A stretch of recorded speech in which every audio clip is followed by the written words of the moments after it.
Friends, buddies, ladies and gentlemen, hold on to your hats because today is going to be a wild ride. Not only is OpenAI planning a huge IPO in 2026 and a new Prism feature, but it's also preparing ads directly in ChatGPT. Google is countering with the experimental Genie free and integration into Chrome. And if that weren't enough, we have Kling 4.0 for video and new interactive applications for Claude. There's a lot going on, so let's get right to these AI news and rumors. This is Tomáš Černovský from the Tomáš AI channel. In 11 years, our marketing agency has generated over $50 million in profitable revenue for our clients. And thanks to AI, we deliver more sales and leads to them and also build their brand more efficiently and faster. My challenge for you, I publish videos about AI almost every day, and if you keep watching this YouTube channel, taking notes, testing and trying things out until the end of June 2026, you will be able to work with AI better than 99% of people and companies, and that is my mission. Let's go. So the first news is actually here from Testing Catalog, and it is that Microsoft is working on personalities for Copilot. Users will be able to select between concise, imaginative, nerdy, realistic, casual, supportive, and default. Person selector will be accessible directly from the conversation page. Better late than ever. Microsoft. Well, guys, you are bad, MFs. What's the year? 2024? Or what is it? What was that? Guys, this is crazy. What are they doing in Microsoft? It's like, I don't know, it's been months that this feature is actually available in other tools. So I'm not surprised. That's why I'm using Apple devices, not Microsoft, because this is crazy. This is crazy slow. It's corporate. I don't like it. Microsoft also announced that new Maya 200 AI accelerators are becoming available on Azure for advanced AI workloads. So anybody who's using cloud services from Microsoft Azure, there you go. Dario Amodei explicitly argues that there is a strong chance that powerful AI, smarter than Nobel laureates across domains and able to operate as a country of geniuses in a data center with millions of instances, arrives within the next few years, possibly as soon as 2027. Well. This is going to be huge, guys. This is going to be huge. Anthropic released interactive apps for Claude. Interactive apps can respond with interactive UI widgets to enable additional use cases. So here you can see, for example, using connection to Slack. The first one was Figma, if I'm not mistaken. So you can basically use it directly into Claude and connect it to your apps of choice, because you need to collaborate with somebody in your team, etc., etc. So you might as well use AI for it. Early Grok 4.20 checkpoint has been spotted on Prediction Arena, achieving plus 10% gain after a 2 weeks long round. Next week, maybe? What do you think? Moonshot AI has begun rolling out Kimi K2.5 on its mobile app. So if you are using that, go check it out and use it and test it. What do you think? Let me know in the comment section. What do you think? Anthropic is working on a new inline voice mode UI for its mobile apps. Users will be able to seamlessly switch between text and voice in conversations. So this one is also from Testing Catalog. Thank you to you. Shout out to you. You are the best, providing with some, unheard of AI news and rumors. And this one is really dope because I really like this feature in ChatGPT.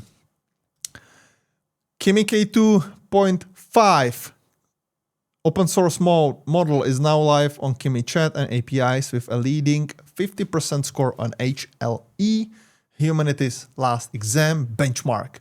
But just, guys, be careful with these, benchmarks, because you already know it, I assume, but just, FYI, they can actually train the model for this particular benchmarks or another, whatever benchmarks that there are. And they can basically, get better results because they train it for this particular, example or result or benchmark. So just be aware that that almost none of these numbers are like a true, example of its power or, the evolution of these models. So there are some, but just be aware that it can be, let's say, cheated. And also, don't forget to support this channel because together we are building one of the biggest AI channels out there on the internet, and certainly the most valuable for you because it will have the most added value. Because these are the real examples, real AI news, real AI tools, real AI examples of how to use it, what are the outputs, so you can use it for, getting better in AI or basically increasing your maybe career or company or your entrepreneurship journey and increasing the chance or the likelihood of success. So thank you for subscribing, also clicking on the bell icon, and also don't miss liking this video because we need to know, we need to get the message to the algo that this video is actually decent, and algo, you need to put it in front of as many people as possible. So thank you very much. You have it here, here, there's microphone, here. Thank you very much, highly appreciate it. It means the world to me. Thank you. Now back to another AI news, which is this one. This one.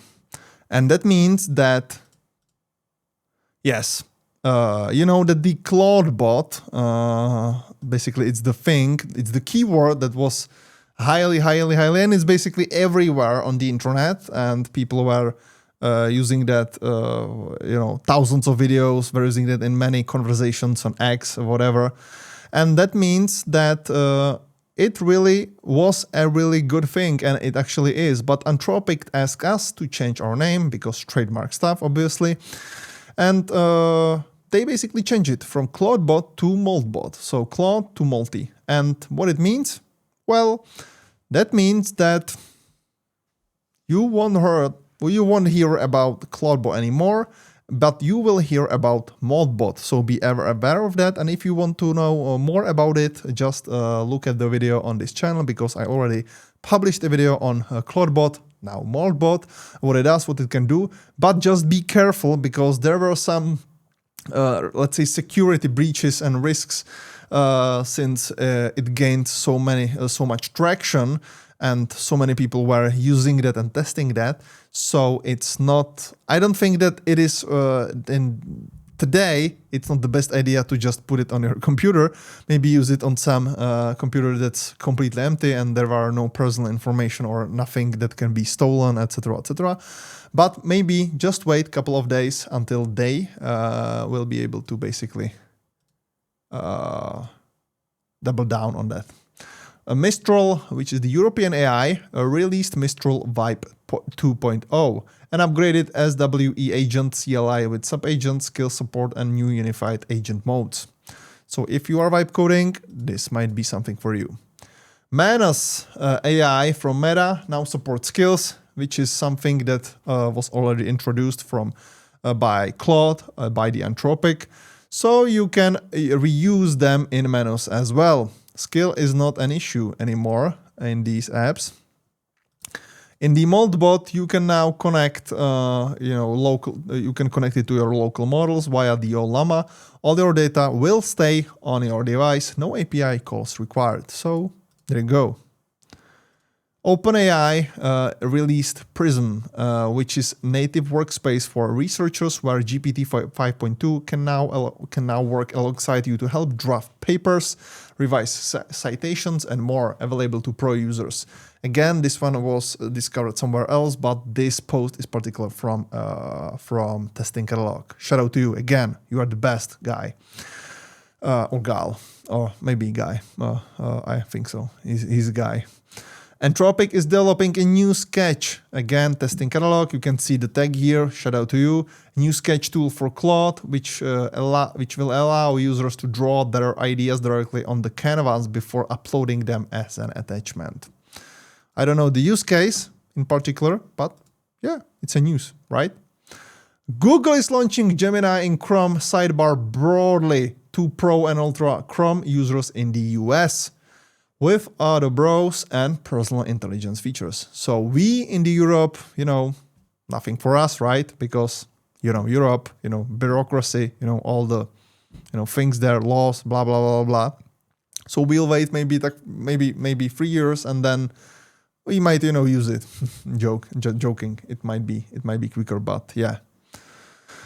This one most likely will kill, or at least will be a decent competitor to ChatGPT at last. So I don't know. What do you think, guys? Will you be using Google Chrome with Gemini, or will you stick with the Perplexity Comet, Opera, or the ChatGPT Atlas? Let me know in the comment section. Thanks. Sora now allows generating 1 to 3 videos simultaneously, which is really great. XAI released Grok image video on the APIs, and it also landed on the third spot on the AI arena. So you can see the first spot, Grok imaging video, and on the second spot, VO 3.1 fast audio, and on the first spot, VO 3.1 audio. So Grok is onto something, guys. Really is. Google has launched Genie 3 experimental research prototype on labs available to Ultra subscribers in the US. Wow, again, US, so unfortunately, but a VPN can solve it, I think so, but I am not sure. So if you are from Europe and you already tested that, let me know in the comment section that you did it through the VPN and it's working, because I would like to test it too, and I would like to showcase it for you, because I really think that this one is really good update. Sorry.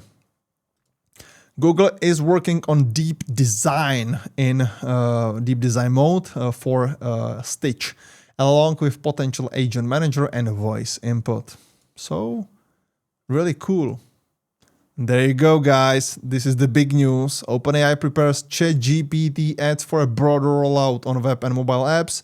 What shapes the ads you see? You'll get relevant ads using information that stays only on ChatGPT. Manage personalization anytime in settings. What you are discussing now, ads you hide or engage with, are your past chats and memory. Well, guys, ads everywhere. What do you think? Will you upgrade your ChatGPT, or will you switch to Gemini? Let me know. OpenAI is planning an IPO for Q4 2026 because rivals are competing to be the first major generative AI startup to tap the public markets. And I really think that there is a race to be the first, because the first one is the first one, right? The first one will get all the accolades, will get all the all the eyeballs, everything, and second one is just the second one, right? So I believe that they need to squeeze it, and they need to be the first one in order to be able to, maximize the value and all the things with that. ChatGPT app directory, apps directory is about to get over 60 plus new apps. So you can see here on the left hand side, you basically click on the apps option. And there you go. I'm in the productivity tab, and you can see Adobe Acrobat, Adobe Express, Airtable, Adobe Photoshop, Asana, Atlassian, Canva, Box, Clay, Cloudinary, Conductor, Coursera, Dropbox, Dalupa, Ignite, Figma, Gmail, GitHub, Google Contacts, Google Calendar, Google Drive. Lots of features, lots of apps, and I really think that this is the future, basically getting as many apps possible, because people are using apps and connected through these or to these LLM models from these huge companies like ChatGPT or maybe Gemini, etc., Claude, etc., XAI, Grok, and just connect it through it, so you can basically use the AI and then collaborate or use the apps in order to basically deliver the best possible results. Very nice. This is not nice, guys, or maybe it is. YouTube removed top 16 AI slop channels with billions of views, according to Campwing's AI slop report. So I don't know what these channels actually are or were, what was their content, but I don't think that it will be missed. Kling AI announced Kling 3.0 model, which is coming and is being available in exclusive early access to some creators. So hopefully we can test it soon. Yes, Google is about to make it easier to import your AI chats into Gemini from ChatGPT and others. Again, from testing catalog. And guys, this would be crazy. So imagine that, you know, there are ads in your ChatGPT and you are basically, screw that, I don't want to use it. So then you might import your chats to Gemini and use Gemini. What do you think, guys? Who's up to it? Let me know. Let me know in the comment section. This is crazy. AI battle is fully on in 2026. Fully on. And this is really crazy, guys. Nvidia, Microsoft, Amazon, in talks to invest up to $60 billion in OpenAI. I might be, you know, saying Amazon wrongly, right? It's not Amazon. It's not like amazing, right? It's how do you call it? Amazon. I don't know. Just put it maybe in the comment section because I would like to. I'm curious how should I say it? How it's spelled basically. But the most important thing here is that if these companies are in talks to invest up to $60 billion in OpenAI, first of all, it might be the circular, basically inflate all the valuations of these companies because, previously happened that they invested in there, they basically bought for some value the GPUs, whatever. So, it was just, inflating all the AI bubble around these companies. Second, they might be seeing something that we are not. So basically, maybe the pen, the hardware product, OpenAI is basically planning or creating with Johnny Ive and Sam Altman, Johnny Ive mainly and his team. If you don't know about it, definitely go check this video out on this channel. I have it there. It was maybe released like 2 or 3 weeks ago. I don't know. I don't remember. Just go there and look at it for it. It should be like an OpenAI pen. So you should be able to see it based on the thumbnail, the cover photo of the video, or they understand that they are big companies, the Nvidia, Microsoft, even the Amazon, I don't know, that they are big companies, they are corporates, and they are not able to, innovate that fast as OpenAI. The example might be, the Copilot news, the first news in this video based on the Copilot, different personalities in the chat, which was released like months ago in other AI tools. So I don't know. They might be basically discussing that, hey, we are too big, we are too slow. We don't want to lose this race. But maybe it would be better for us if we just invest in OpenAI in some kind of deal, and we will be basically getting all these features, all the tools, all the innovation from OpenAI and ChatGPT because they are startup, they can grow quickly, they don't have the bureaucracy there, they are pretty fast, they don't care about anything, they just go because they are startup, they are pretty fast in the comparison with us, and maybe that's basically their way of hedging, their market share or market value. I don't know, guys. What do you think? What's the best possible scenario of this information? Or it might be just a rumor and it won't happen, right? It might be that. So thank you for watching, guys. One more time, we are literally building together, me and you guys. We are building one of the biggest AI channels out there, but I can't pull this one off without your support. So thank you for subscribing, clicking on the bell icon so you won't miss any future videos, and also for clicking on the like button. If you have any questions or you want to share something, put it in the comment sections. Once in a week, I find time to go there and reply. So thank you very much. Love the discussion about AI with you guys. Thank you very much. Don't forget to check this video out, and I'll see you guys tomorrow with the next one. Cheers!